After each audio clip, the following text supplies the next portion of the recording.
Nauwi sa pagkakaaresto ng isang 40 anyos na magsasaka ang tangkang pag-iwas sa checkpoint matapos itong mahulihan ng hindi lisensyadong baril at hinihinilang illegal na droga kasunod ng insidente ng pagkakabangga ng minamanehong motorsiklo sa isinagawang operasyon ng pulisya sa Pulangi, Albay. Matagumpay na naresto ng Pulangi Municipal Police Station ang sospek sa isang routine checkpoint operation bandang alas 11:30 ng umaga sa kahabaan ng Maharlika Highway, Barangay Matacon, Pulangi, Albay. Kinilala ang sospek sa alias na Leo, residente ng Libon, Albay. Sinubukang umiwas sa checkpoint ng sospek matapos mapansin ang presensya ng mga otoridad.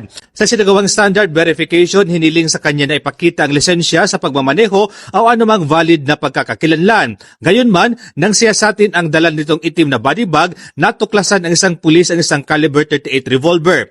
Kabilang sa mga nakumpiska sa operasyon ang isang caliber 38 revolver na may markang MFTD by Arms Corporation of the Philippines at serial number 20387 na kargado ng 5 bala, 3 karagdagang bala para sa caliber 45 at isang sachet ng hinihinalang shabu na tumitimbang ng 2 gramo at may titeng standard drug price na 13,600 pesos. Ang matagumpay na operasyon ay patunay ng pinigting na police visibility at checkpoint operations, isa sa mga estratehiya na nakapaloob sa PNP Focus Agenda, particular sa ilalim ng Enhanced Managing Police Operations.